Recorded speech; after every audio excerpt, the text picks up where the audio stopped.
Welcome everyone to East West Wednesdays. My guest today is Mei Ann Teo, who is the artistic director of Musical Theater Factory and an amazing director and artist in her own right. We know each other. We go back to when we were in the Civilians R&D group. It feels like a decade ago, right? I think it was a decade ago. Well, welcome. How are you? Thank you so much for having me. How am I? Well, I'm in Singapore. I came over here at the end of March because I found out that both of my parents got COVID-19 and were hospitalized. And so when I found that out, I was like, I don't think I can be in a different country when both of them are in the hospital. You know what I mean? Like it would be hard enough with just one of them in the hospital, but with both of them, it just didn't feel like I could stay in another country. So I came back here, and thankfully both of them have recovered very well. Great. Received amazing care.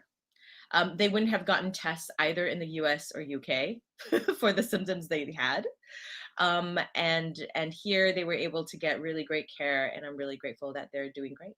That's great. That's so good to hear. What was I understand the process for you. You had to quarantine for 2 weeks once you arrived. So what was that like? What happened? Yeah, so Singapore came up with a really smart way of figuring out how to support the hospitality industry. And they put returning US citizens, Singaporean citizens returning from the US and the UK into 5-star luxury hotels for our 2-week stay at home. And at that, sorry? And they fed you these amazing meals? Yeah, like every day at 11 o'clock, I would get a call. They would ask me my temperature that I check twice a day, that they gave me the thermometer to check. And then they would ask me about what I would like for tomorrow's breakfast, lunch, and dinner, of which I would get 3 options per meal to decide upon. All at no cost to me. I came back at just the right time where I didn't have to pay, and other people had to pay. So I arrived at just the right time. Of course. So I'll say this, like, we were given a card and we were saying this is only one entry. So they taped your doors, right? Did they tape your doors? No, they didn't tape our doors because, you have to open it to get the food, and we've got 3 pieces of laundry a day. That would be enter once. You can only enter the room. Yes. Okay. Yes. And there were 3 layers of checks on me. There were they would text me, and then I would respond, and my phone would send them the GPS signal of where I was. And then I would be called, and then they would tell me a number I would call on WhatsApp, and then I would video where I was. And then police would come to my door. So there are 3 layers of checks on me during those 2 weeks. And what is it like now? How are things in Singapore now? Well, I also wanted to say that, yes, like I landed there, and then that was my reality. And during that time, I think it was just around the time, it was like early April, where we started to understand whose were the bodies that were most affected in New York. Mm-hmm. Right? It was basically the Black and brown bodies happening in New York. And then a couple days later, after that first information came out, we started to hear in Singapore about the migrant workers who are mostly from Bangladesh, who are all housed in dorms of like 12 to a room up to 24 to a room. And of course, COVID within those circumstances, it would just spread like wildfire, and it did. So like, I remember sitting in that fancy hotel room, me being Chinese Singaporean, with all the privilege of what I received being that, and thinking to myself, my God, it's everywhere. Structural racism is everywhere. And feeling so much like, after all of the, because of the racism against Asians that were happening, I was scared when I was in New York. I was scared to go get groceries. I would have a friend come with me at midnight. And I remember landing and feeling like this huge weight off of me and going, wow, that's privilege. That's privilege. That's what's happening right here. So I've been really like in touch with like what it is for me to travel from like the US where I'm in the minority to Singapore where I'm the majority, and the and what that even feels like upon the safety of my body. You know. No, I think, there's two things. One, that's exactly how I feel when I go to India. And the thing is, for us, there's other layers because suddenly you're in a country where everyone looks like you and you're part of the majority, but then you're still American. So you still have, another layer of privilege while you're there. But yes, it's the weight that lifts, when you're suddenly in a country where you're not, particularly in this time.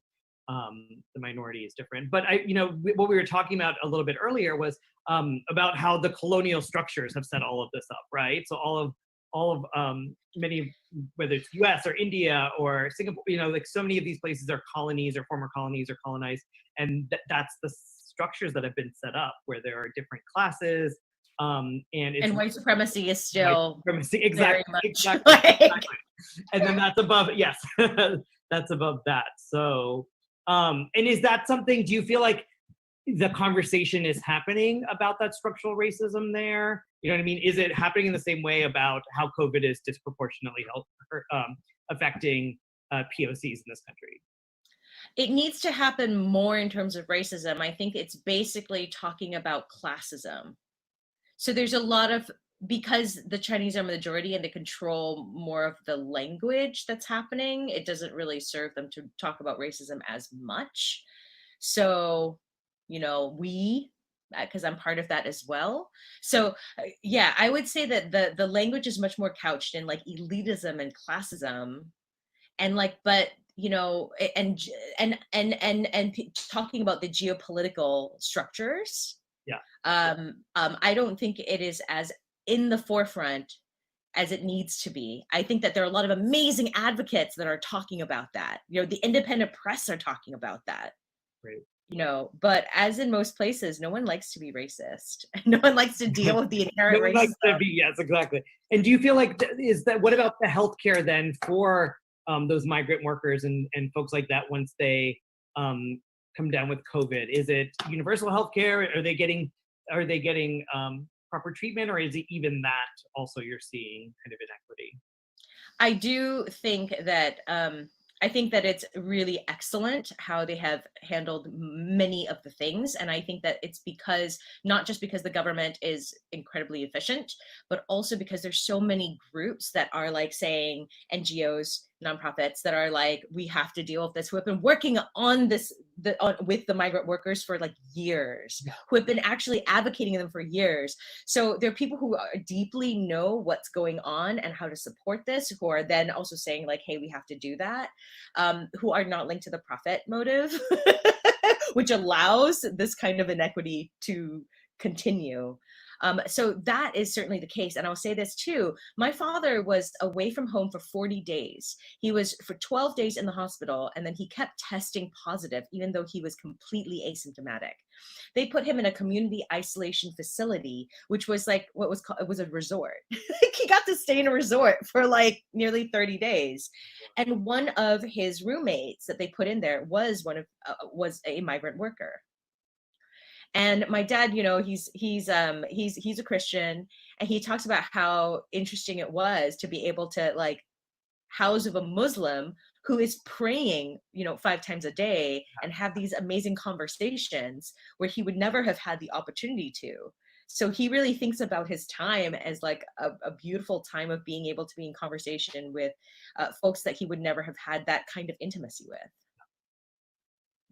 That's amazing. And I think that's the way the barriers are broken down, right? And I think equal access is the way. I mean, I feel like that's a lot of the ways we're really behind right now, whether it's what is the structure for quarantining, what is the structure for treatment, because it's like we don't have a lot of levels right now. It's like you're either at home or you're in the hospital, right? Versus in the process for treatment for this, it's a long-term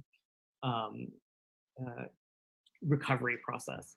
So let me switch. I want to switch a little bit to MTF. And why don't you talk a little bit, about MTF and kind of what programs you have moved online. Some of these are things that have already been happening, but I would love to, just to talk a little bit, give us a little bit of a nutshell, and then we could talk about the ways East West and MTF are connected through some artists and projects and stuff like that. Absolutely.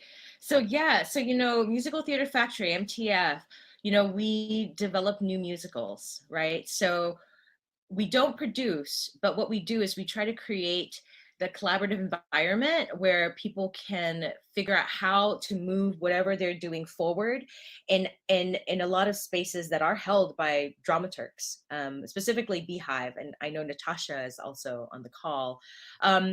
So what we've done is we've moved all of our all access programming online within a month of the pandemic. It's like, here we go. Yeah. Thank goodness we have really an incredible team that really pulled it all together. So the things that we have online right now, we MTF, Meet Mondays, Tune In Tuesdays, and Fam Fridays. So on Mondays, what we do is we do our roundtables. We have a POC roundtable, and we have our women, trans, gender nonconforming roundtable. So these are affinity spaces, and it is where folks can come in and share their work and get feedback from the group. So we hope to have it like rigorous to support people's work and also supportive and encouraging. On Tuesdays, we do Tune In Tuesday. So we have amazing concerts. We just did one with Diana O that we have in our vault.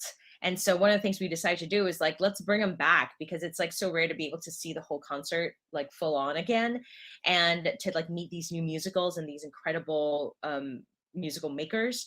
And what we did was we sort of paired it with like a post-show and pre-show and post-show engagement. So it feels like, hi, like we're here again, let's revisit. And it's given artists an opportunity to not only revisit with their work, but reach a larger audience than they had in the room at Joe's Pub.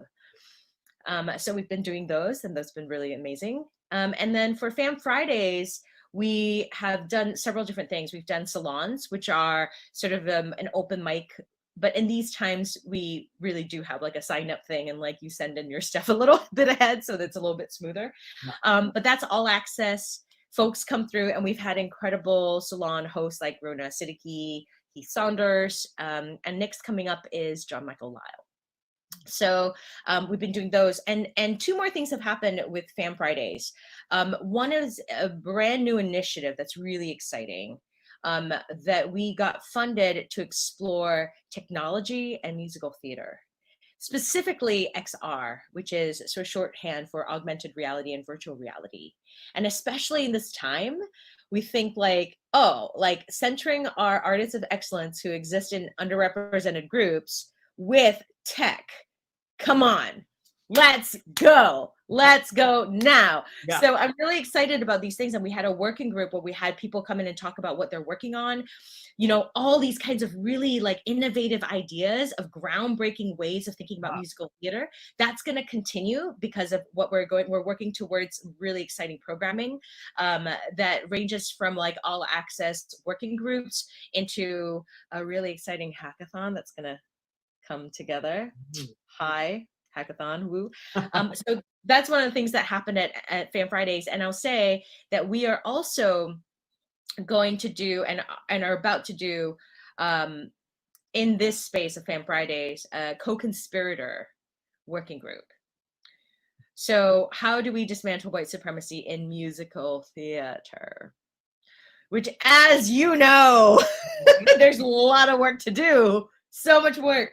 So we decided, like, let's start with ourselves. Let's start and serve like all of our communities of really looking at all the things that we as BIPOC are like deeply have to deal with in terms of our own racism, but also having a space that's specifically framing it for white artists to be able to, quite frankly, catch up. It's great. I think the interesting thing about that is earlier we were also talking about the We See You White American Theater, the letter that you signed on to, that all of our panelists earlier today also signed on to. And we were talking about kind of where that letter stands and what else is implied in terms of that work that needs to be done, particularly in terms of the internalized racism for people of color who oftentimes have been working at those institutions that are being referenced and called out with those leaders, and how that is something that has to be the first step before many other things have to come, because so many communities of color have traditionally been pitted up against each other. That's the colonialist model that we were just referring to.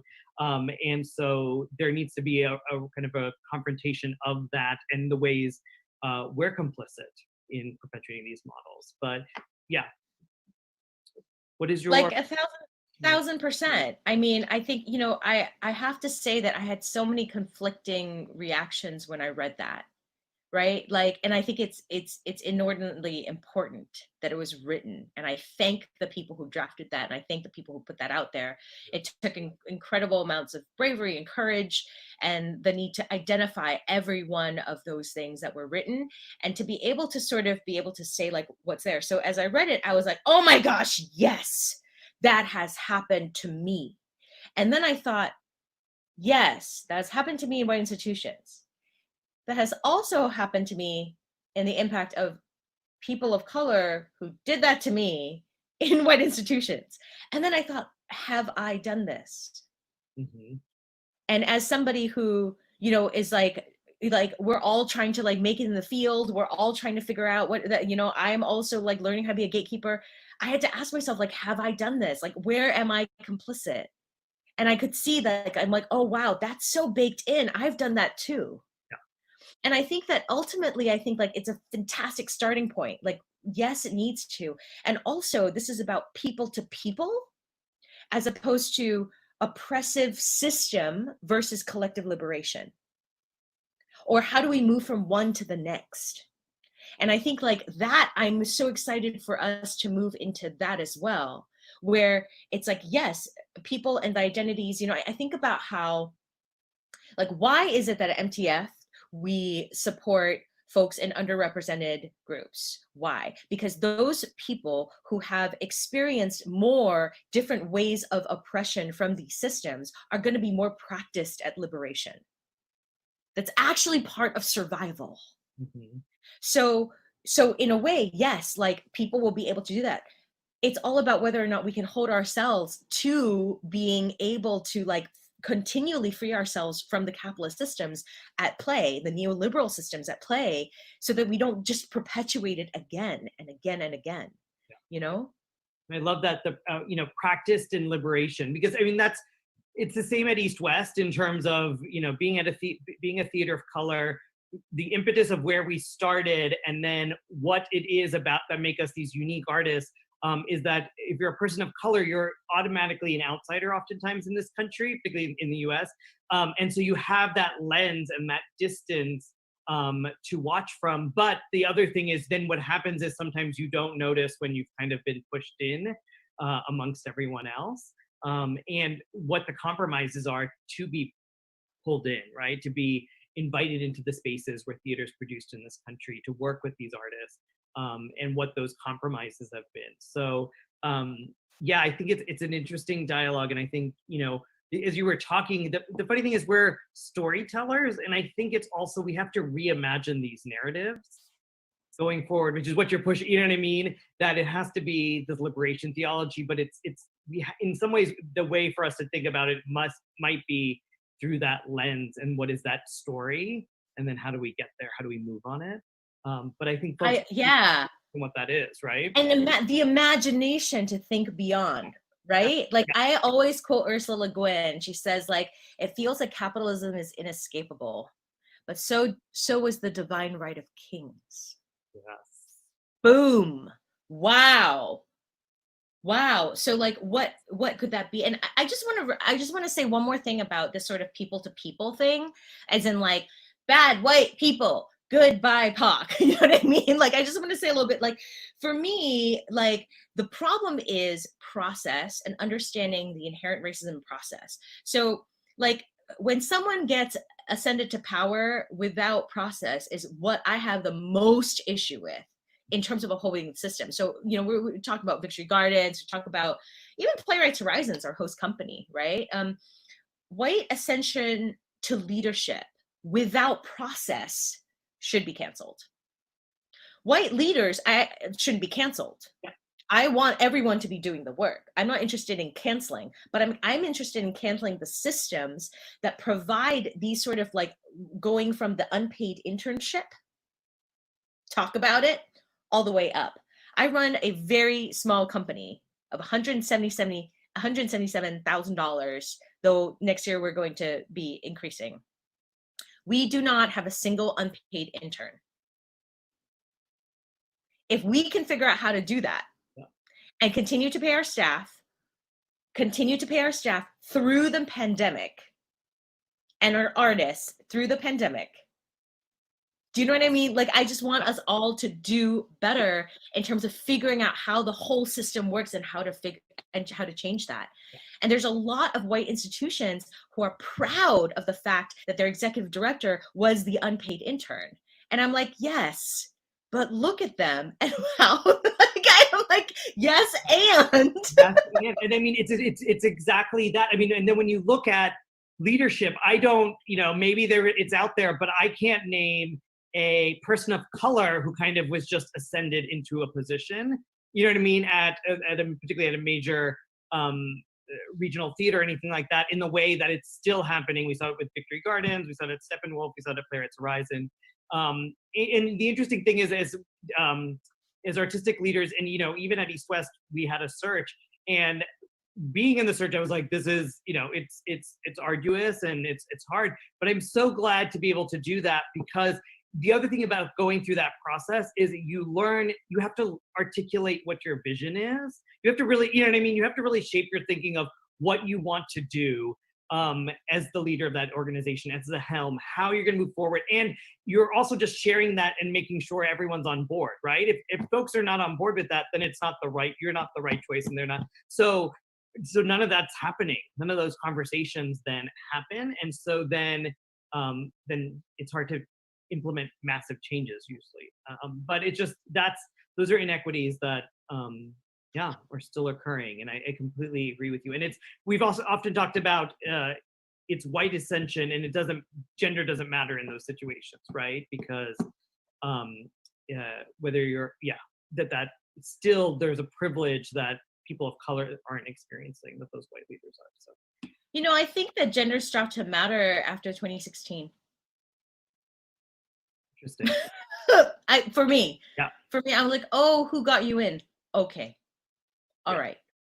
The other thing is, I mean, the other thinking we have to really, I think you're articulating is binaries, right? It's either this or that, right? People of color, good. You know, that's the other thing, is that it's messy and there's complexity, and and that may just be the way our minds, you know what I mean? But we have to fight that impulse, because that's where I think a lot of trouble happens. That's where I think also, white allies, even in this moment, are like, you know, the thing is, there's just no room for me. And it's like, no, there's room for everyone at the table. We just have to make room. And you have to understand that the accessibility, you know, there's just not a lot of equity to get to that table. I feel you. I also have been thinking about like room at the table. The thing is that still creates scarcity. Yes. Yeah. How many chairs are there? How can we build a big table? I think like we are here. Like, we're all here together.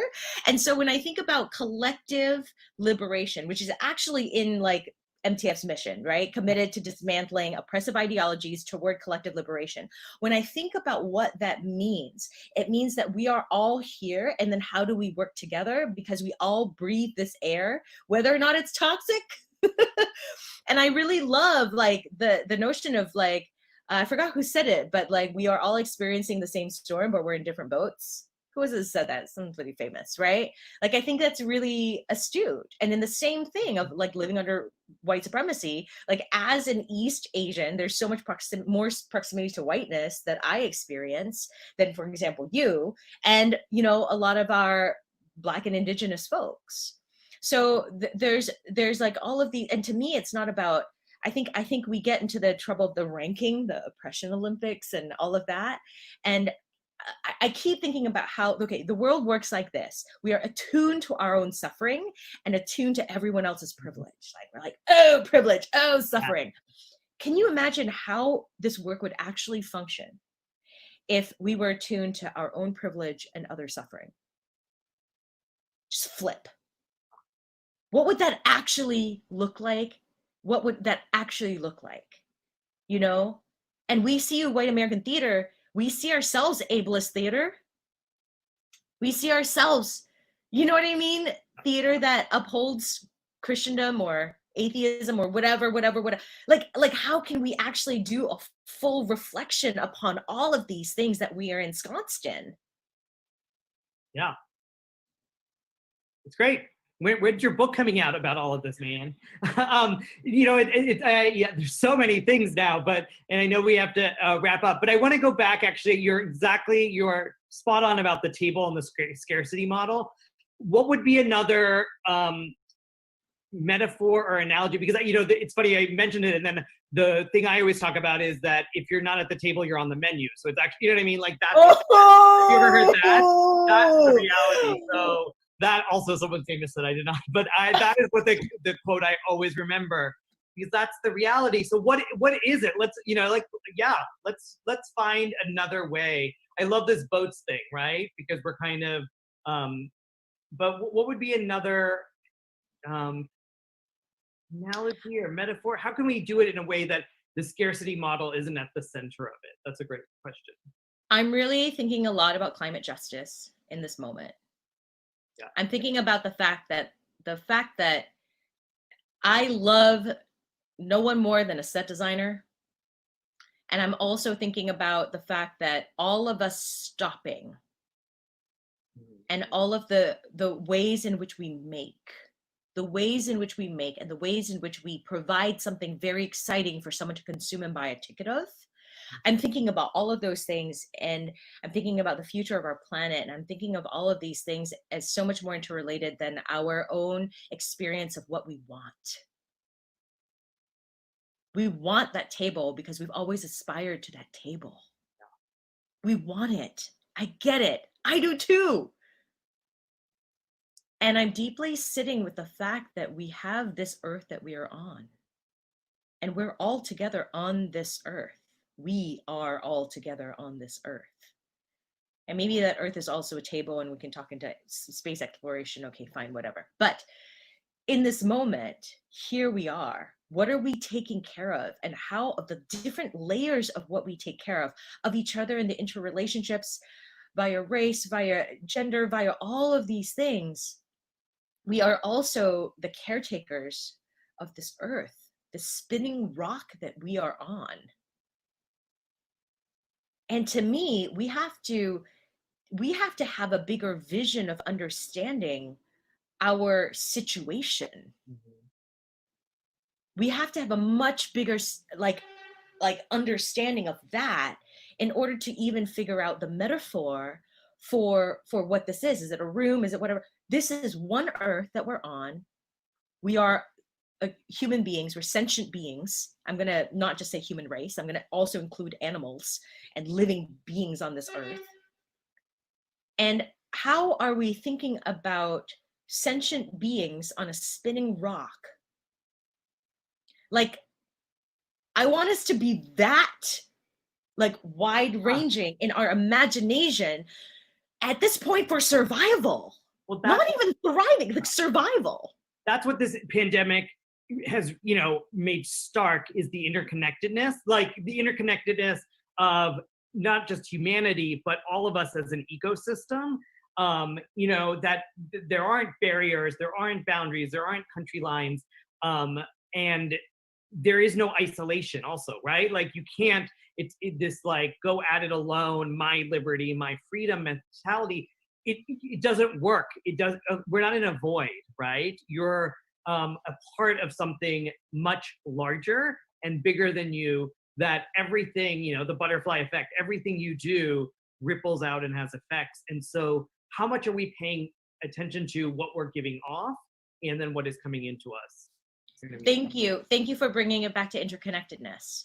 So, That is actually at the core of collective liberation, is that understanding of how, like, whatever it is from, like, what is that amazing quote by Lila Watson? If you have come to help me, you're wasting your time. But if you understand that your liberation is bound with mine, then we can work together. well, man, thank you so much. Oh my God, there's so much to think about, and we could keep talking about this, but I want to thank you for all of the work that you've been doing at Musical Theater Factory, for keeping things going, and we hope you make it back to the States soon. Me too. All right, we'll talk to you later. Thank you so much. Welcome everyone to East West Wednesdays. My name is Snehal. I'm so glad you could join us. We have a very, I want to say very special episode, but that feels very after school specially. So I will say we have a very amazing lineup of folks tonight that I'm so glad to introduce you all to. They are 5 artistic leaders who I look to a lot as leaders in our field. Anytime they speak, I sit and listen. And I feel like they are ones who are really taking us forward in this moment and in general. But I look forward to any opportunity to talk with them. And so I'm so glad everyone could join us. I'm gonna do a quick round of introductions. I'm gonna start with Stephanie Ybarra, who is the Artistic Director of Baltimore Center Stage.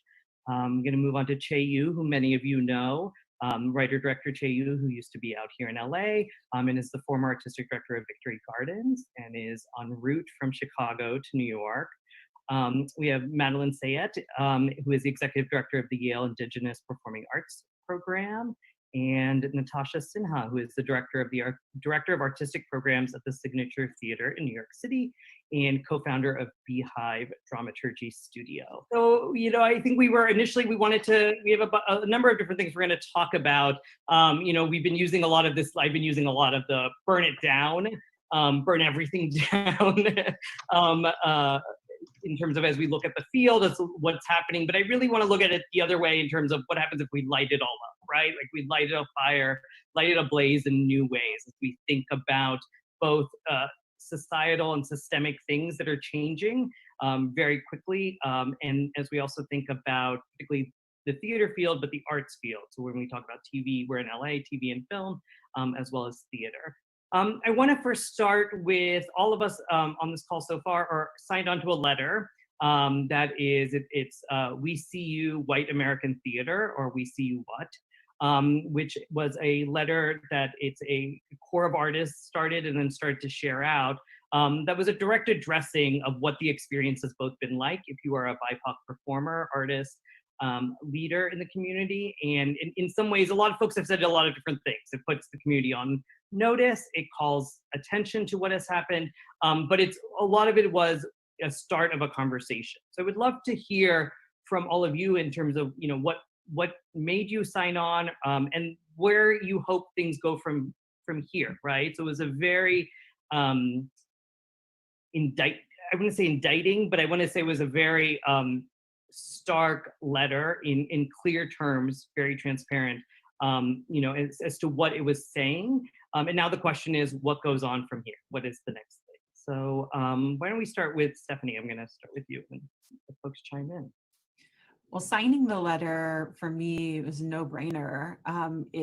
The letter represents for me in the 2+ decades that I've been working in the industry, represents a lot of what I've either witnessed or what I've experienced myself. And the kind of language that the letter uses, which is pretty direct, incendiary, some might say, and yet really artfully done, in my opinion. It was reflective. It felt like the way we talk amongst ourselves as BIPOC folks in the theater behind closed doors. And it felt refreshing to see that language represented in sort of black and white on the interwebs. So it felt like a no-brainer to me to sign on for that reason. And I think that it it has seemed to do at least what it was intended to initially, which was to sort of light the kindling or spark a flame or inspire others to speak really plainly about their experiences.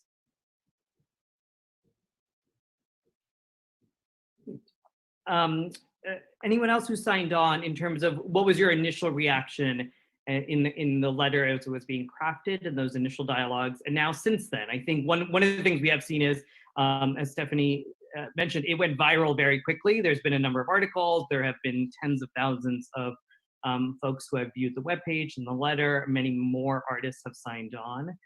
So it's already started to have that impact.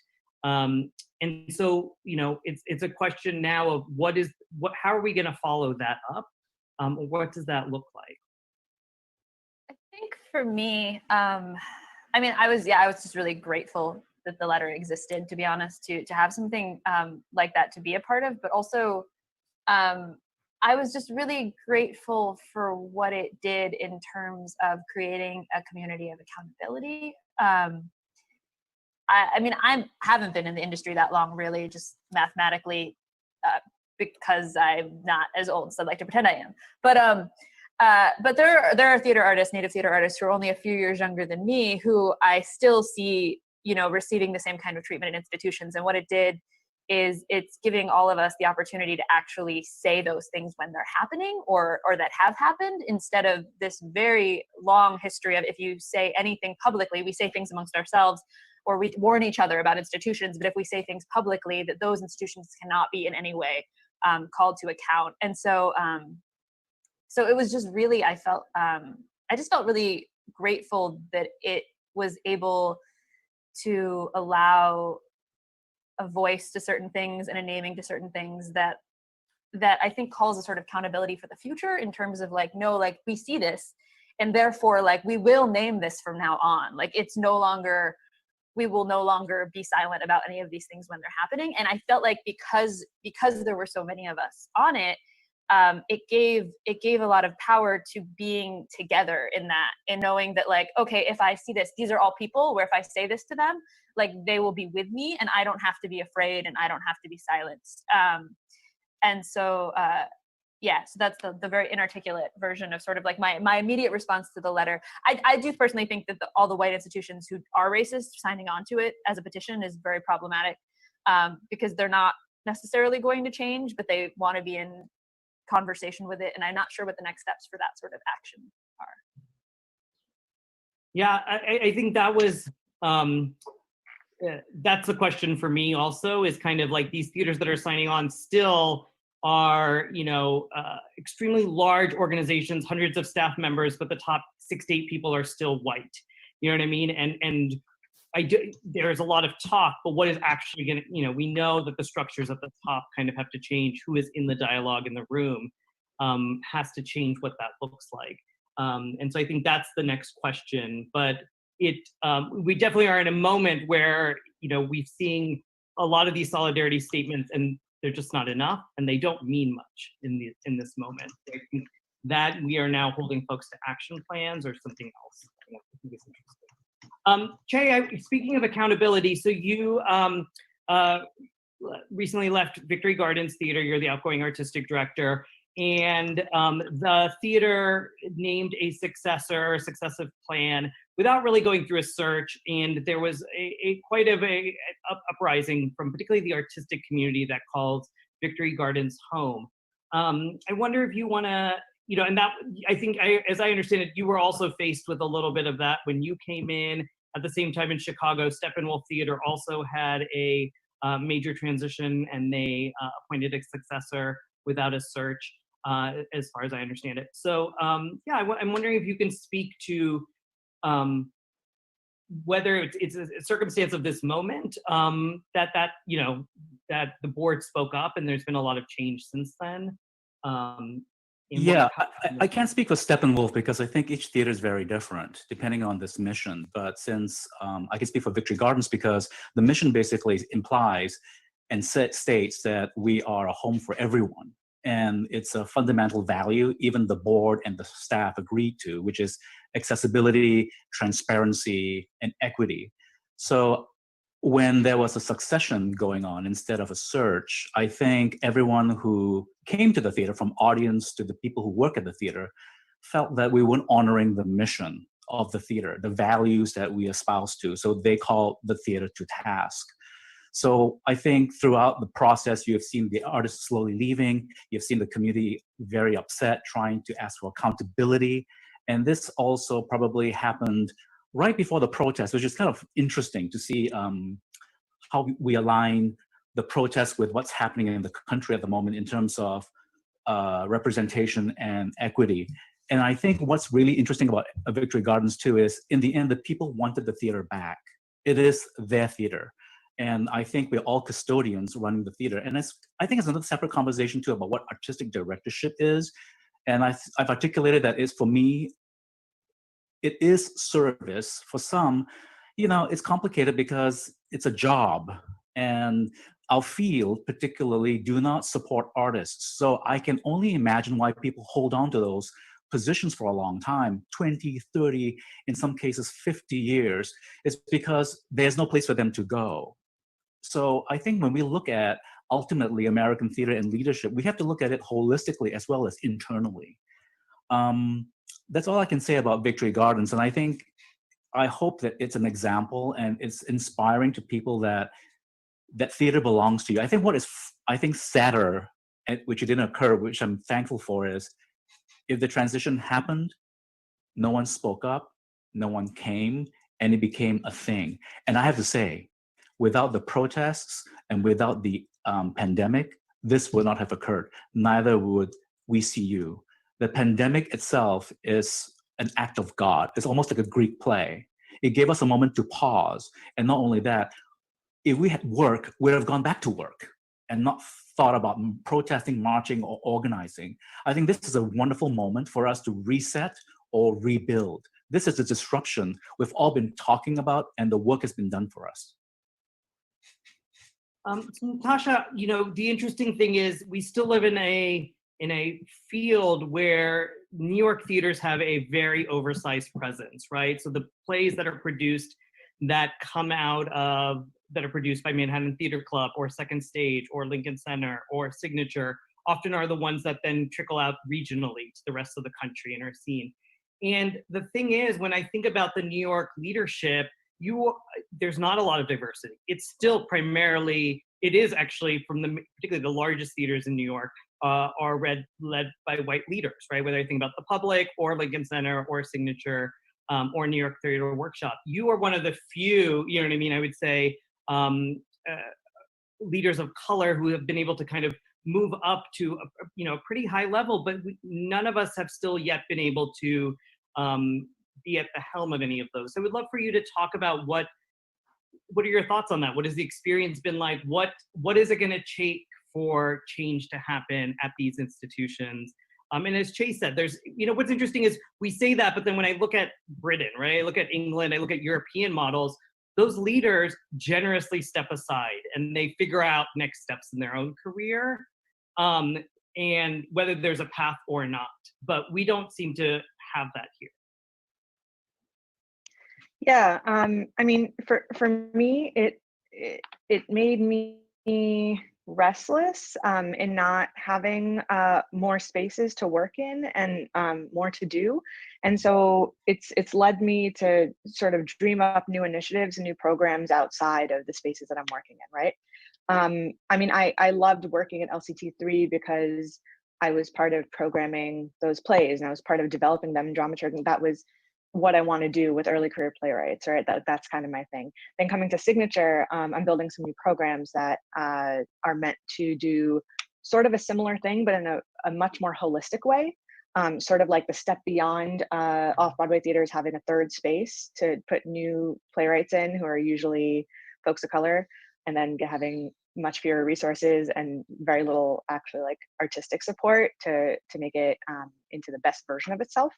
While it gets that spotlight. And so thinking about those kinds of things is something that I can do from inside these institutions because they're more well-resourced. I can give artists commissions that are not like $1,000 in a hug, which is great. But at the same time, it is difficult to steer like such a large ship into more radical spaces, into what I am able to do in smaller organizations. And so in this moment, I'm just really looking at what I've seen and had access to and done at these larger institutions that I think we're also all part of if we're part of those institutions, right? Like we are part of the mechanics of that, and how to bridge the gap between that and the smaller organizations and the other ideas and smaller conversations that we have amongst ourselves, and how to bring one into the other, or how to shift resources. Because for me, it's really making sure that there's artistic rigor to the folks of color, the other like historically underrepresented folks in theater, so that they can be produced and they can be developed, their careers can be developed in a way that's as thoughtful and as specific as, you know, many years of mostly white men having very specific personalities and aesthetics and styles and stories and everything else. And that isn't how we look at artists of color right now. It's really just an identity marker, or it's talking about diversity, or it's whatever. It's very broad. And the more specificity and complexity we bring into it, the more we'll be able to really engage with that work and do a better job supporting them. And I think the larger institutions haven't yet gotten to the place of being able to do that, which is why I think it doesn't serve those artists as well as it could, despite some of those resources. And that's where I often get caught in trying to marry those two for the artist's sake. So, you know, I think that the interesting thing in all of this is oftentimes all of us have done a lot of, if you will, equity, diversity, and inclusion training and practices, and we're brought in to speak about it often and things. And I think the thing to constantly always watch is for people to suddenly realize that there is no like, oh, the work is done, check, right? That this is all ongoing, that it has to be embedded in a constant evolving way. So I want to take a second though to kind of imagine down the line, what would an equitable version of our field look like? What would be kind of taking this model and breaking it apart? And the analogy I use is that there was a point where I was in this program for educators, and you were able to imagine your own school, your dream school. And the interesting thing was people were like, oh, maybe we'll make it all gender. Maybe we'll do this. Maybe we'll do it all this. And then there were other people who were like, no, actually the kids just run free and should be able to learn, you know, like almost the Montessori model, which for a long time was kind of not accepted and has become more mainstream. But there's always this thing of, well, you can't have that because then they won't learn this to do this to get into the college. So what is kind of, if you will, the you know, again, the Montessori equivalent of theater? What is the model that breaks us free from either this, you know, this hierarchy structure where you have the board, you know, dictating a lot of things, or this tying to our buildings that institutionalize us, and it becomes about survival? You know, I would love to just hear where could we go? What would we love to be at or be working towards? I don't have any answers, but it made me think about like why my first go-tos for just like summer online programming, when we don't have like a lot of budget left, but I knew we need to do something, was to have both like a youth monologue contest where, you know, it's just like encouraging Native youth to just like write short things that aren't necessarily, they don't have to know an entire dramatic form at that point, but they're starting to practice voicing things in that way. And then also to just offer free playwriting workshops by Native playwrights for the summer, was just because it's just about the permission to be able to articulate yourself. I was thinking a lot this week in conversations with Shakespeare theaters who don't I think fully understand that the very mission of like Shakespeare is God is, you know, problematically white supremacist inherently, because you're then always comparing everything to that hierarchy. The fact that bardolatry is a word is, you know, says enough. But in relationship to that, the fact that like I was in my last year of undergrad by the time that I knew there was such a thing as a Native playwright. Mm-hmm. And that is not an uncommon experience for Native theater artists. And so like what is this? It's a pretty extreme shift that needs to happen just in terms of like who we are allowed to hear, not even us being allowed to voice ourselves, but just like the way that space is shared. I'm starting to think more and more that the the education system is as, if not more responsible in some ways than the theater. I think the two feed each other. But the fact that we're required in the American education system to read 2 Shakespeare plays by the time that we graduate high school is like a very problematic kind of universalism in terms of what we expect theater to be.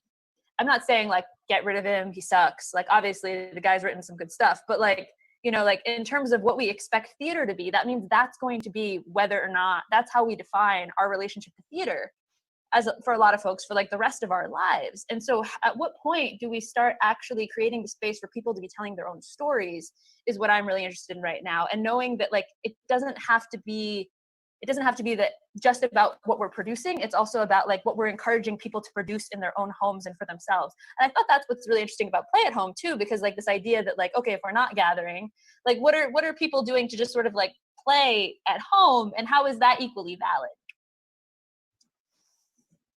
There's nothing profound right now. It's just what I'm I'm just thinking about like kids right now. I don't know why. Maybe it's because I'm alone and I have no one to play with.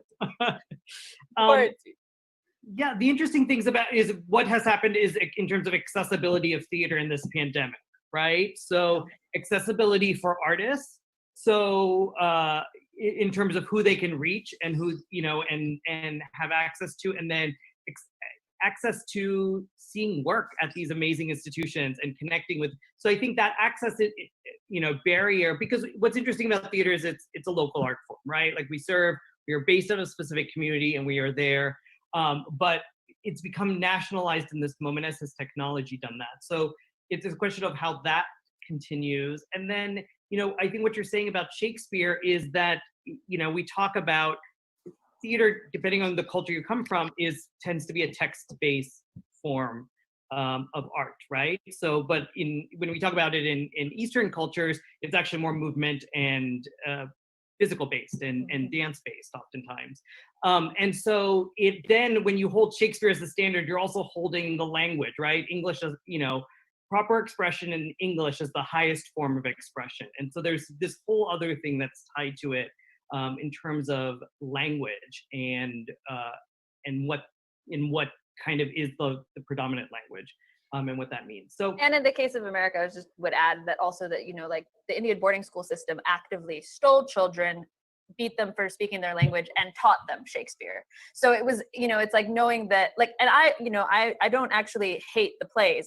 But I think that the system needs to be like definitively addressed, because like that is not like a separable part of the history of way the American theater operates.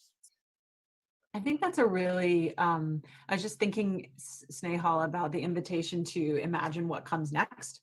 And I also don't have any answers, but I think that the thing that I love about what Maddie is saying is that the extent to which we can center Indigenous stories, center Black stories, center stories by folks of color, and celebrate that sort of authorial impulse in all of us. That's the extent to which we might harness enough imaginative horsepower to like get us to whatever comes next. And the sort of maybe the happy byproduct of that might also be this thing that happened with Victory Gardens, this thing of collective, not just collective accountability, but what I saw happening across the way in Chicago was collective ownership over an idea or a set of values. And in this case, it was a group of artists who were collectively owning that. And when I think of what comes next for the American theater, I imagine it has something to do with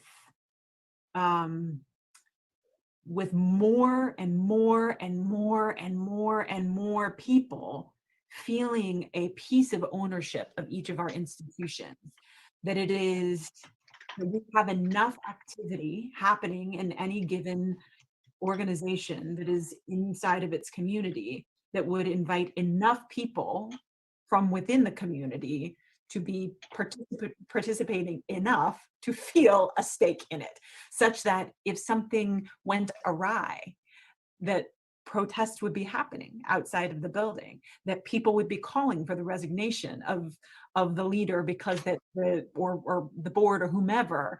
What a beautiful thing that so many people should be that invested in an organization and its ideals.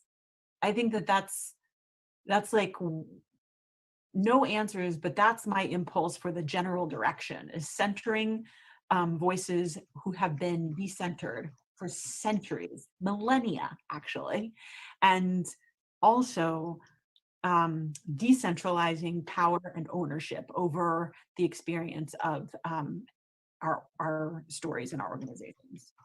Don't ask me what that looks like in the midst of very formal, structural, positional sort of responsibility, right? Is a thing that I'm also like, you know, struggling with, like my own like accountability as a person who holds positional power, and relinquishing some amount of that without abdicating all of it.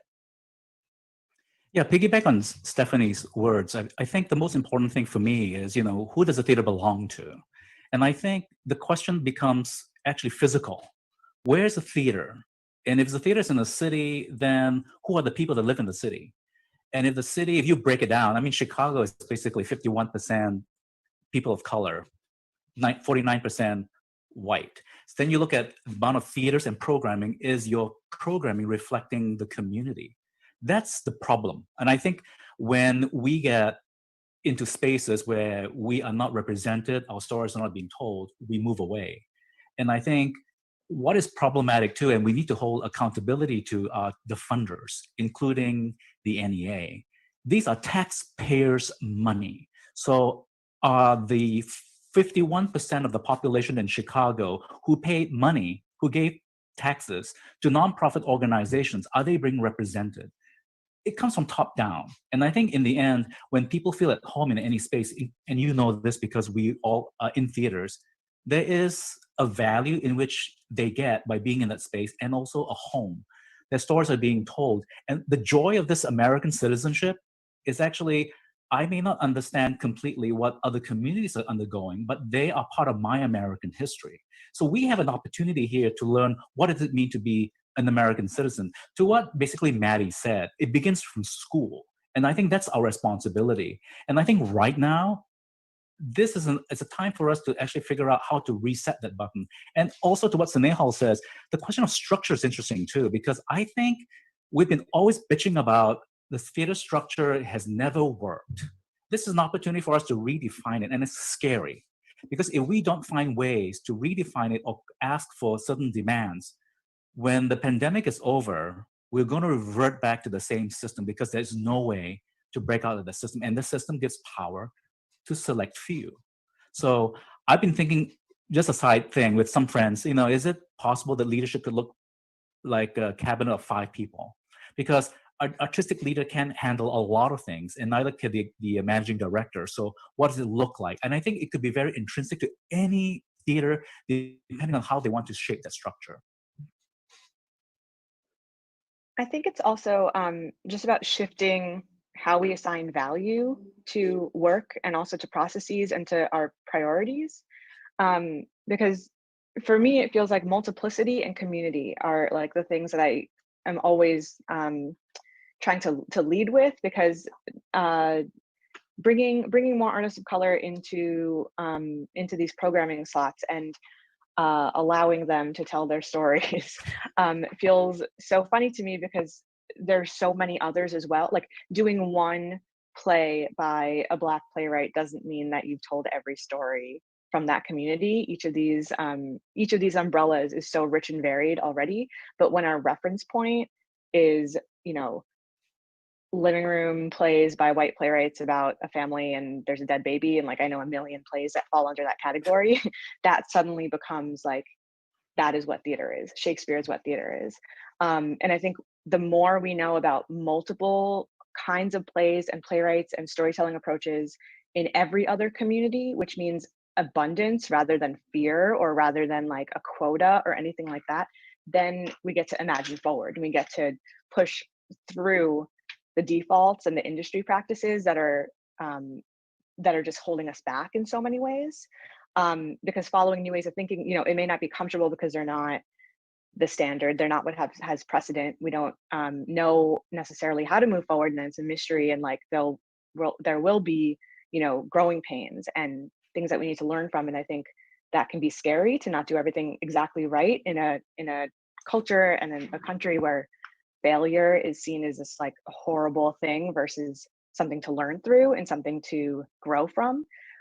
So making room for that, making room for different ways of valuing art and processes and artists and the ways that they tell their stories, I think is going to make a big difference. And then community, like really tethering all of this to the communities that they're for and by, I think is something that, especially speaking to New York City theater, since that's where I've been for like over a decade at this point, I think it's something that gets lost because there's so many people in New York City that it feels like, yeah, of course, like someone will come to this thing, right? Like whereas you like, I worked at Barrington Stage for a little while, and I remember back then it was like I would literally be on the streets trying to convince people to like put their bodies into a seat for me and like convince them that they'll want to hear the story and like maybe get a drink after. In New York, you know, so you know, we still have to get people into those seats, but it's a very different system. And we have so much more to work with. And like for me at Signature, we have this giant lobby. It's a public space. And I'm like, this is perfect. Like, this is what I want. I want to create recurring events in that space so that different communities feel like it's their home. So it doesn't feel like, oh, I'm visiting Signature, or, oh, I got this invite to Signature, but rather this is my space. I'm going to go to Signature and hang out there with the people I know and meet more people. And then I think ultimately, I think it's a long game, right? To play to really make this community aspects of theater actually work, especially in New York City. And I think we can layer those communities once they feel like they can trust us. I think there's really no trust, and why would they want to spend their time there? There's so many places in the city, anywhere, where you can find community, where you can find art, where you can find theater. Theater doesn't only exist in these spaces. So how do we create those community spaces that may be built off of not necessarily a given play, but food or anything else, like things that I think American theater doesn't think about all the time. Draw them in, show them that like this is for them and their folks are here, and they can bring in more people themselves. They're part of it. They're the ones driving it. And then also add to that plate all the theater that's happening and have them all interact and engage and like marinate one another. But even in that, Natasha, like when I think about having come from the public also, where there's not as well utilized, I think, a public lobby as the Signature lobby. But even in that, who's actually welcome in those spaces? What are the price points for the food? What kind of food is being served? Can you actually bring anybody into those spaces? There are tacit rules of engagement for our spaces, regardless of being in the theater, where some folks just will not be allowed, and they will not be made to feel welcome. And that feels like the sort of next step in interrogating. There's the sort of very visible stuff of like who is getting cast and who is getting hired and where, you know, but then there's the actual culture of behavior in our organizations, and whether we're talking about inside of a theater when a performance is going on, or even in some of the most welcoming public spaces. It's not true. It's false. It's just false. It is superficial, and it is not. It is deeply superficial and not contemplating or allowing for or inviting or celebrating actual everyone. And I think it's important to be honest about that. Like, our lobbies invite more people, but not everyone. I totally agree. And that's why I think that there are ways to center what is happening in the lobby in all ways, in all sort of fronts, so that the folks who are there are not necessarily even coming in for a show at that point. They're really just getting to know the space and letting us know what they want from the space. And I think listening to the community is something that doesn't happen enough, especially in New York City theater. so finding ways to listen and to react to that, whether or not you can already draw the, like, connect the dots to how do we get this person to buy a ticket to the play. That's not really the point. It's really how do we make it so that this feels like it was built for them, and have it be built for them, and reshape it so that it is built for them, which means a drastic change, because I mean, like Stephanie's saying, it's not built in that way right now. And so even when you get invited to a show, or when you see someone who looks like you in a show or whatever, it still feels like there are barriers there that are not being articulated, and that feels almost more manipulative. I also think it's difficult in New York too, because the way that like your space is structured is like, if you know it's there and you like have gotten, like, you can't walk in that building even and know that there's a lobby that's, you know, like I had literally seen a talk where someone described the signatures lobby's policies, and I still never went to the lobby because like the like way it is when you walk in, you still kind of feel like you're supposed to have a reason to go up the steps. But that's why it's great if what you're doing is you're giving them that reason. If you're creating events that get people like in there already, that aren't just, you know, theatrical events. I think that that's a really important community-based way of breaking it down. I also just want to like really just like lift up what Stephanie said in terms of like listening to the people about what kind of institution it is, and like naming that like you don't know, but that they might, is I think really just important in terms of how we think about all of these things as we move forward. Yeah, that's because that is sort of, to me, the whole thing, the knowing that like if we keep it in a hierarchy, we're not going to be able to envision it, because it's going to rest on one person's shoulders, and that one person can never envision everything for everyone else. Yeah, I want to kind of throw a bunch of different things that are tied to all of this. You know, what was once very eye-opening to me was Sima Soeko, you know, created a model of theater based on consensus organizing. And it made me realize that theater is also community organizing, right? Like at its heart, that is what we are doing. And we say we're civic spaces, but what does that actually mean then, to be a space that is, we call things forums or public, you know, in our, but is that theater actually a forum? What does that mean? What is the dialogue?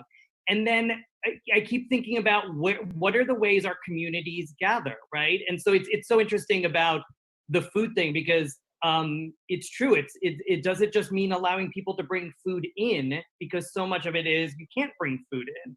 And even at East West, we had a play, and I want to say it was a Filipino play, but it may have been Indian. And at one point, there was an auntie who just started bringing things out of her purse, and she was just handing it down to everyone.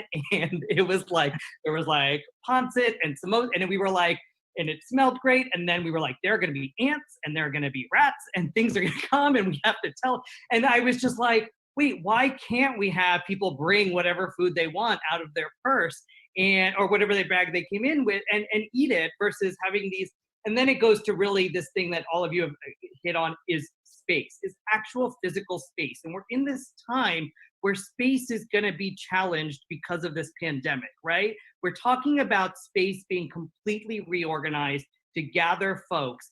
And our theater spaces are built in a way that prescribe a certain behavior. Shut up, sit down, lean back, be quiet. You know what I mean? And don't get up and go, don't move around, don't do this. You have to, you know. And so when we're thinking about reconceiving them for social distancing, why are we not also thinking to reconceive them in ways that kind of take us away from this colonized theatrical view, this, you know, proscenium end stage view, so that it is more of a lobby space that is actually your central performance space. So, you know, I think that's the question, which is also the challenge, right? Because we have buildings and we have seats that are bolted down and things like that. So I think that's the question that I feel like we're talking about, we're talking around, right? And because we're just talking about trying to hold on to the model, let's just move seats out and then we'll move them back in, right? But what would it actually look like to rebuild in a different way when we have this opportunity? And what is the way to do it around the way communities of color gather, which we've been excluded from those spaces. So why would we go in, right? Right, but this is where we all become all every single shade and shape of theater artists becomes complicit in the white supremacist structure that we're sort of like marinating in. Because of course there are models. Of course there are models of not end stage, not sort of proscenium, not sitting in a dark, you know, we don't need to look much further than Minneapolis to find 10,000 things, but we go back further than that, we find Teatro Campesino, we go back further than that, Shakespeare was doing his own damn plays in community and beyond and beyond and beyond. And I think that like one of my favorite things about my time at the Public for however 6 some odd years in working with the mobile unit, even though I was primarily working with Shakespeare, who I agree with Maddie, really great guy, wrote some good stuff, but come on now. Sitting inside of those performances in a circle with all the lights on, thanks 10,000 things, and allowing people to like get up and walk out in the middle of the show because they had to go to the bathroom, and then to, don't look now, come back, and to listen to, and even the way his plays, this is where I will like give major props to the guy, the way that his plays were written and contemplating a vocal and very like responsive audience, that paradigm is magical. And yet,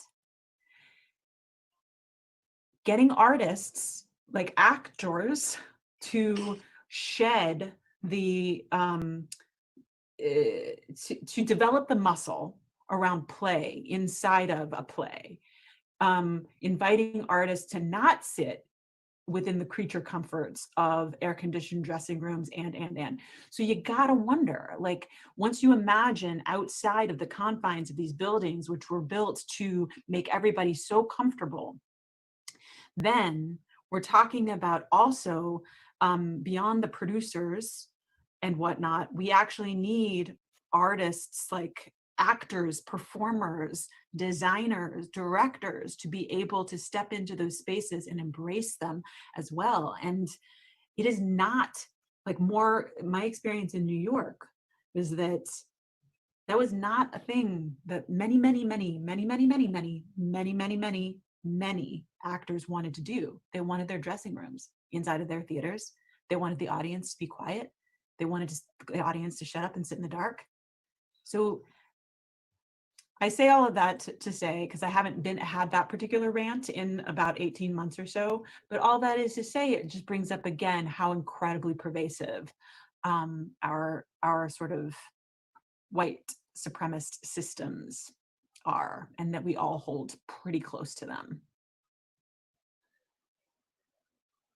I'm gonna jump on that just because it just made me think about my favorite experience directing anything was in the 10,000 Things model. And it was because of that required time, I think, at the beginning where the actors have to talk to the audience. And that is something that, like, for a lot of actors too, was like, like I have to talk to strangers for all of this time, like strangers from all these different communities. I don't know what to think about, you know, but like the act of talking to the audience, like actually talking to the audience instead of like, you know, like fourth wall, like down, you know, like fake kind of talking to the audience is I think kind of like in some ways at the root of everything I care about in the theater.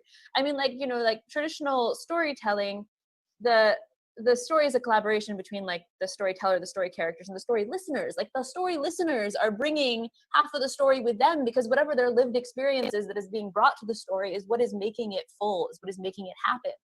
And you don't tell a story in separation from community. You tell it, you know, for the community, for whoever's there. And so if you're not actually listening and in dialogue with the actual people who are there, it doesn't really matter how fancy your space is, you know? And I think that it's also been really interesting with everything happening, you know, not just with the pandemic, but with climate. I mean, the spaces themselves, maybe yes, a physical building of some kind for the sake of gathering, but the internal nature of the spaces themselves and how they're constructed and why they're constructed, I feel like is becoming less and less important because we don't know what the rules of the world we're moving into are. And things like, you know, like knowing that like if there is some sort of a climate disaster, that we are agile and fluid and can be somewhere else, or knowing that if we need to shift the entire way we perform so that everyone is spaced out 6 feet and and potentially, like, you know, audiences can wear masks, or maybe even actors need to wear masks, or maybe the way that we're storytelling stylized has become entirely different for this moment. Like, that fluidity is so important.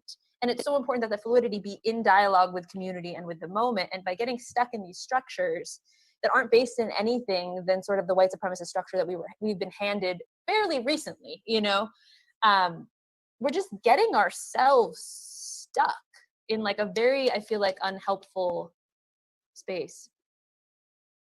You know, sometimes with these conversations, I often try to take it back to even just something as simple as time, because time, when you look at it through a Western or a European lens, is linear, and almost in any other culture, particularly, you know, my background is in Asian cultures, it's circular, right? It's a different sense of time, of being, of gathering. And it's like you have to almost you have to get rid of this, like, well, I'm gonna create a 90-minute experience, no intermission, you know what I mean? But it's, you know, how do you break free of that? But if you start to realize, oh, I'm not trying to tell something from point A to point B, but I'm trying to tell something in this other fashion that's going to grow or evolve, and it's going to encompass more and more, or build upwards, or, you know, it's we could talk about it, but then it's really hard to get it into practice, or to push artists, exactly as Stephanie was saying, out of that, because you're taught, you know, stories go this way, right? There's a climax, there's you know, and then there's a denouement. It goes in this way. That is what will get prizes. That is what will get good reviews by white critics. And you have to kind of start back there to really challenge everything else about the model, to make it more of a conversation, make it a different experience that you're living in. So yeah. You know, So, just to say, oh, sorry, go ahead, Natasha. No, it's one sentence, then I'm going to shut up. Sorry.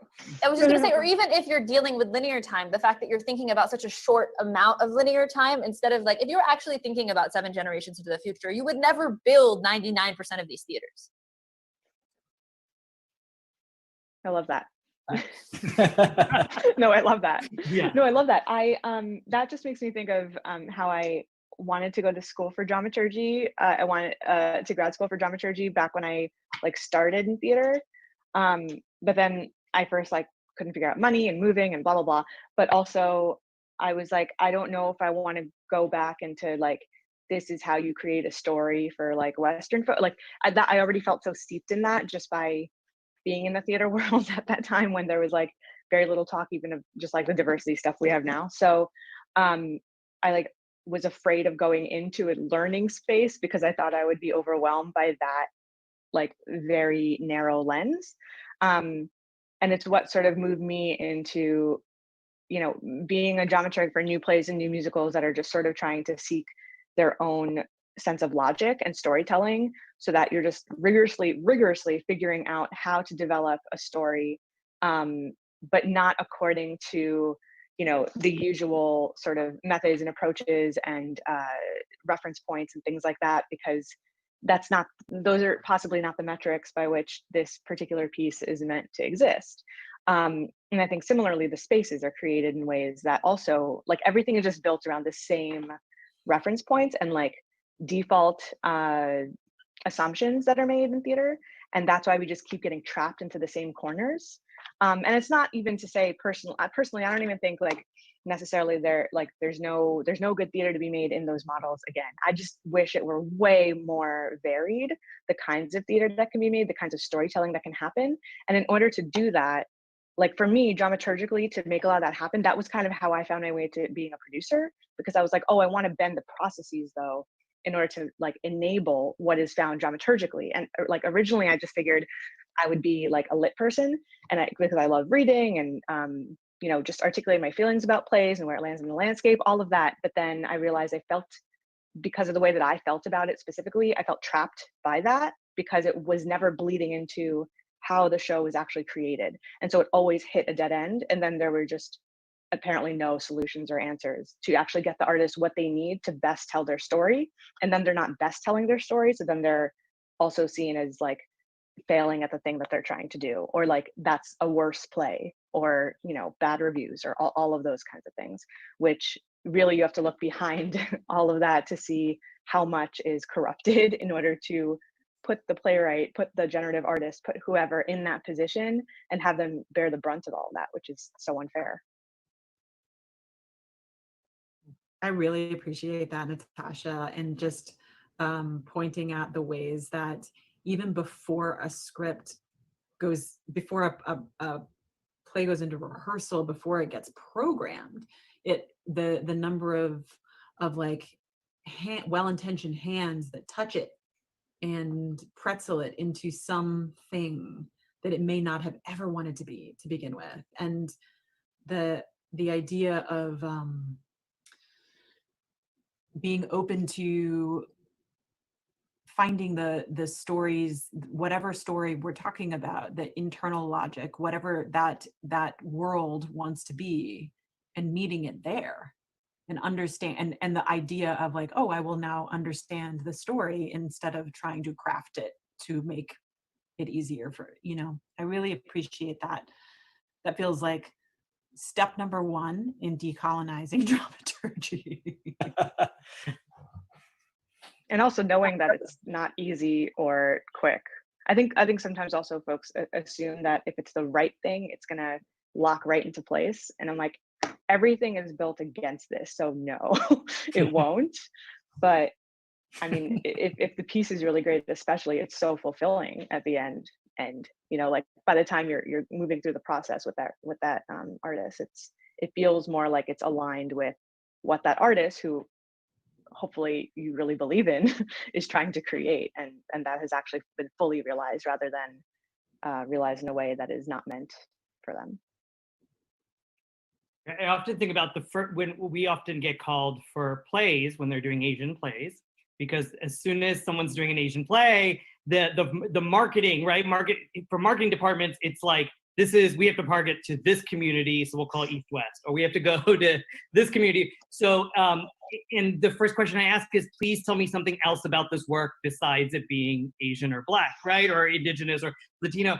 And that's often where there's just a pause, right? Like, it's like we just are viewed as these specific marketing groups, and it doesn't do the play or the artist justice with the story they're telling. It doesn't do us justice, because I'm like, well, actually, I know I'm Asian, but I do love those kind of, like, I don't love family comedies, but something like that. But but we keep getting exactly in those practices of viewing people in these groups versus trying to be like, let me talk to you about what this work is and the ideas, and let's see what appeals to you there. Thank you. I have one last question, and then thank you all so much for this time, and for all there's so much to kind of reflect on. I guess I do want to go with two things. One, if there are white artistic leaders or artistic leaders at all, and you want to tell them, I think for a lot of times then a white artistic leader is like, okay, what do I do now?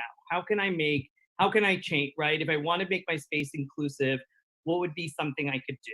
So I guess that would be my first question. And then the second one is just like, what is giving you life or hope or inspiration, whether it's artists or sunlight or whatever it is that's kind of getting you through the day. So you can start with anyone.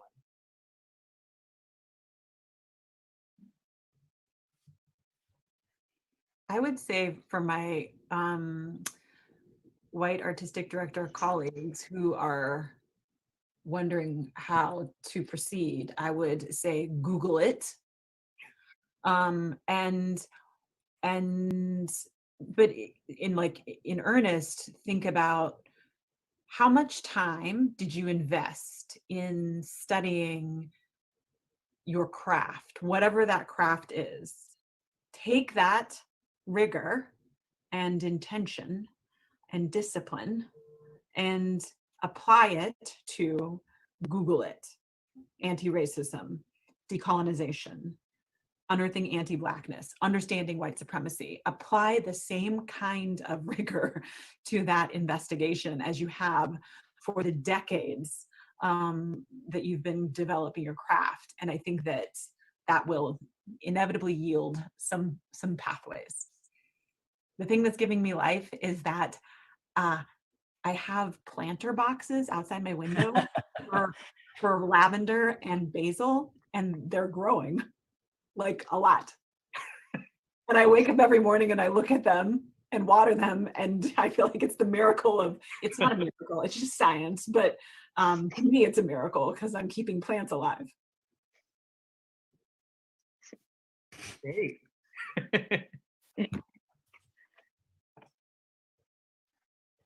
Chay, let's go to you.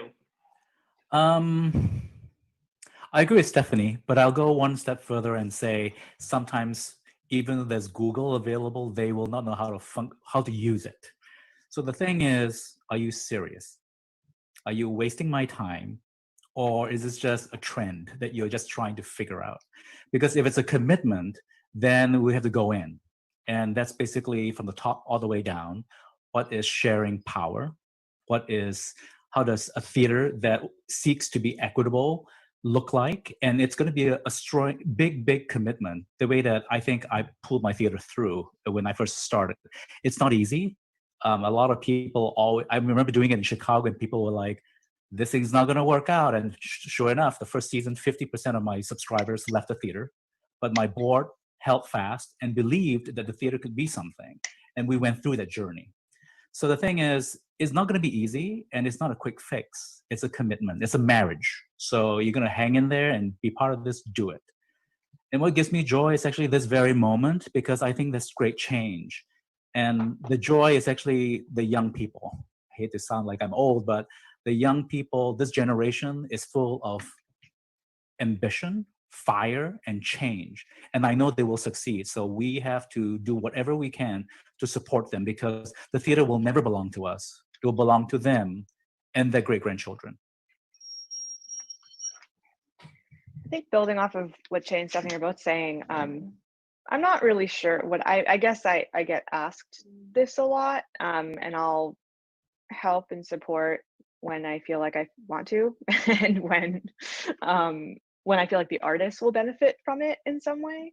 Otherwise, it's kind of getting exhausting, and I'm like everyone's saying, it is an ongoing commitment. It's not something where it's like, here's the answer, or here, finish these books and then you'll be done, and then you'll be able to say that you're anti-racist or whatever else.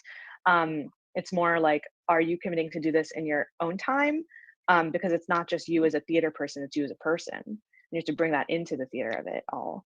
And that's a much larger question. I don't know if I can answer that for anyone, really. That's up to them to take that on or not.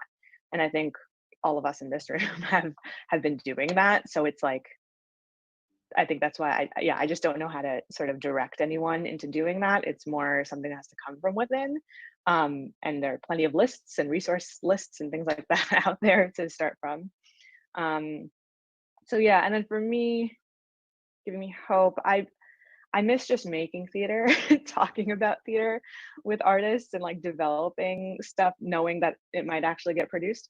So for me, I've honestly been trying to use this time to really amplify the work of like social justice activists who have been doing this day in, day out, like organizers on the ground who've long been working at the stuff that's now bubbling up as like the popularized mainstream conversations.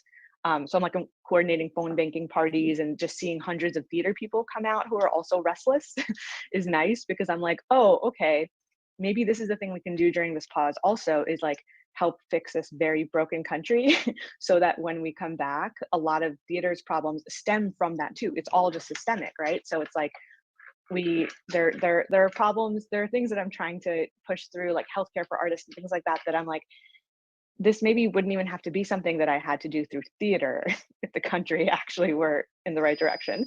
So can we work on that maybe? Because right now I'm not sure I can do theater as well as I can usually do theater. So instead of doing a diluted version of that, let's do this other thing. And so that's been exciting to do with other people who want to like funnel energy in an actual direction right now too. And then my silly answer to that, or like not really silly at all, is dogs, because I don't have a dog, but for the entire pandemic, like since March 13th, I've been, because of where I've been with a dog, and it's like the greatest thing in the world, and dogs are the MVPs of the pandemic. That's all. I wish I had a dog right now. Okay, so yeah, I guess for me, it's like it's just two very basic questions, which is like, why do you want to tell stories? And like, why are you a leader?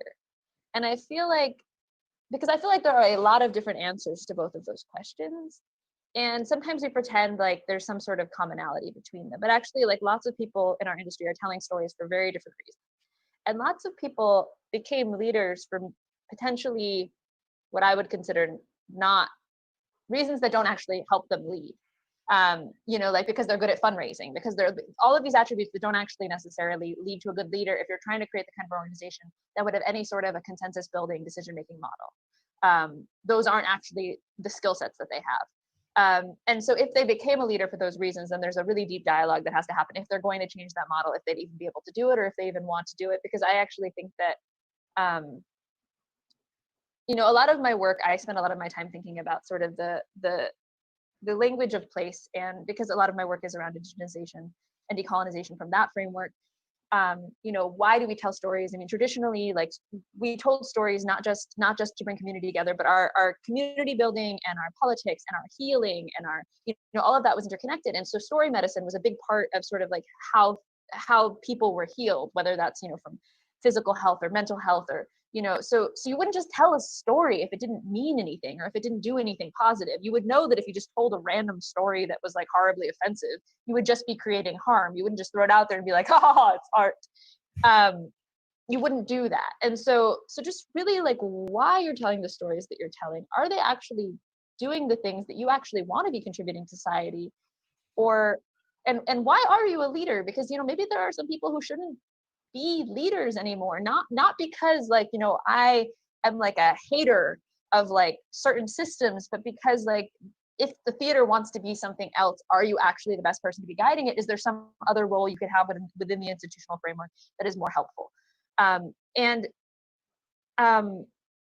like to sort of like add to what Stephanie was saying, like I was spending a lot of time today, I think because I've been specifically in dialogue with Shakespeare, I think people trying to explain to them how to like, deal with the white supremacy, is like the amount of time they spend figuring out what one sentence meant, like back then. If they spent like a quarter of that amount of time figuring out what that sentence would mean to the people who are in their audiences, like it's not that much work to just do that learning. And I think the thing that's sort of like giving me life right now, to build on what Chay was saying, is the youth. I felt super lucky a couple weeks ago. I got to direct Long Wharf's virtual gala, and there was this moment in it where we went to the backyard of this kid who was one of the winners of the August Wilson monologue competition, which for me is like, I cheated the whole pandemic. I got to see live theater. This kid did his monologue in his backyard. Like, yes. But also like, it became like, how do we center this kid? Not necessarily like these famous people singing songs in their apartments, but like, how do we actually figure out how to center this kid who is like so talented and like so articulate and doing the work and in dialogue? And I just feel like whenever I'm around youth right now, I'm like, I no longer know how to speak. Like, I'm like, oh my God, their language has evolved like 20 stages past my language. And I'm just so excited to see what they do. And I also wonder what the pandemic will do in relationship to everything else. Because I've noticed in myself, the self-consciousness I had before the pandemic, the sort of feeling that I was constantly being watched and on guard has been removed. And so I'm also curious, like what that does, not just to myself, but like to this sort of like period of youth. Does that have an effect on them in a positive way? Does it activate change in a positive way? I don't know. But yeah, those are the things that are giving me life right now. Great. Thank you all. I want to, just thinking about that, what you're saying about the sentence. I mean, my new thing is like, say the wrong thing because then you're going to learn, right? Like, instead of wordsmithing and finding this toothless thing, right? Obviously there's a line, people are saying crazy, crazy things, but like, say the thing that you know what I mean? And say the thing you have questions about, and then you're going to learn. People are going to tell you, and that's actually going to, and then I keep thinking, we, East West Players is a church that's been converted into a theater. And I'm with you, Natasha. When people ask me this question, particularly these, white artistic leaders, you can either just go into like autopilot, or you just are like, why am I here? Like, I'm not. But now the question I think about now is I often am like, tell me about what you want your spiritual journey to be on this earth. Like, what is what is your journey on this planet, and what is it about this art form that at some point in your life penetrated you deeply that you wanted to dedicate your life to that? And where do you want to go from there, right? Like, what is that journey of you as a spirit with this form that you know allows us to go to this other place, to open up empathy and compassion? And how can you now expand that to understanding of other cultures and other individuals and make that a part of your journey as an individual? And I think it is. I think we need to bring healers into our spaces. I think we need to, you know what I mean? Like, you know, I'm Indian and everyone loves astrology. And I'm like, maybe we just need to start looking at star signs more in depth, you know, as folks come in and stuff and have that conversation. But I think we often lose the people or the individual in all of this. And I think it's somehow centering it back on that will help us move forward. Thank you all so very, very much for taking the time to be with us here today. It's wonderful to spend time with all of you as usual. And so thank you again for everything. Thank you, Snehal. Thank you.